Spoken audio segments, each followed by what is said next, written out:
Hey guys, welcome back to my channel, and today we are going to be talking about PlayStation 5. So at CES 2020 we got some information about PS5, so let's do a quick recap of CES 2020. So first, the reveal of the logo. Honestly, people started trolling PlayStation for reinventing the logo, which actually looks the same. I mean, what were people expecting? PlayStation logo has been same since the release of PlayStation 3, and the font has been there since the first PlayStation. So I guess the reveal here was whether we are going to get a Roman number 5 or a numerical number 5 on the logo. And honestly, it was fun looking at people's reaction during the reveal of the logo. It was kind of funny. Anyways, let's come to the point, and I don't really know why I was expecting so much from PlayStation at CES. I mean, honestly, I was thinking we are going to get a lot of info about PlayStation 5, but we really didn't get that much info. And they never really showed us the new PlayStation 5 design, which I was really waiting for. Anyways, what we got was some information that was actually leaked months ago, even way before PlayStation 5 was officially announced.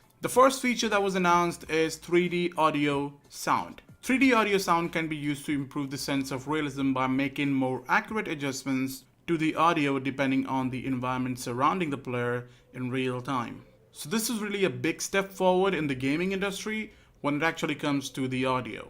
Now the next feature is haptics adaptive triggers. Another crazy feature that was actually leaked a long time ago, and this is something we are going to get in the latest DualShock controllers.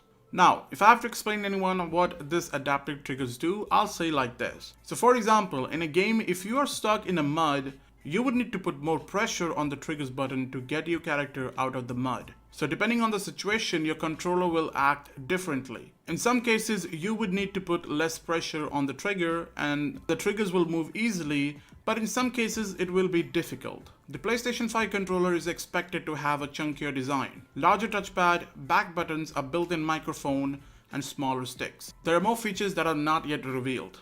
Also, there has been an image circulating on the internet where a cleaner took pictures of PlayStation 5 dev kits and a controller can be seen next to it. So the controller looks kind of similar to DualShock 4, but this one is bulkier.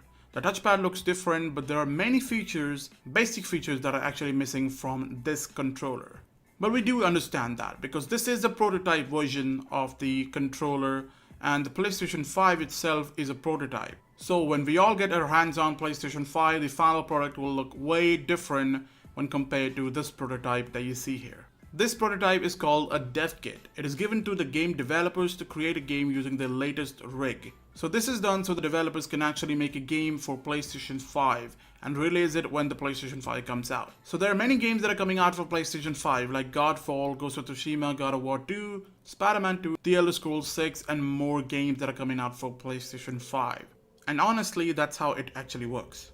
Now the next cool feature is an ultra high-speed SSD. Now this is something people already did like a long time ago. A lot of people were using SSD on their PlayStation 4 and PlayStation 4 Pro. So it's really cool seeing PlayStation finally doing this officially. So adding SSD means the boot time will be less, PlayStation will run fast. And for people who don't know what an SSD is, well, all you gotta know is SSD is way faster than a normal hard disk that you have in your PlayStation. Also, SSD allows you to load the game really fast. So a demo can be seen here in this clip where Spider-Man on PlayStation 5 loads the whole city way faster when compared with the PlayStation 4 Pro. Now coming to the next feature is the hardware-based ray tracing. Now who doesn't like this? Ray tracing is something we have seen in action on PC with the RTX card. So finally it will be available on PlayStation 5. A lot of devs have confirmed using RTX mode on their upcoming titles, so it will be cool to see how it actually runs on PlayStation 5. Games like Dying Light 2, Watch Dogs Legion, all of them have confirmed to be using RTX mode, so it will be cool to see that in PlayStation 5 when the game comes out. And the final feature is the Ultra HD Blu-ray, which everyone wanted for a long time. This is something Xbox did a long time ago, so we all were waiting for PlayStation to do that, and now it's finally here. So thank you, PlayStation.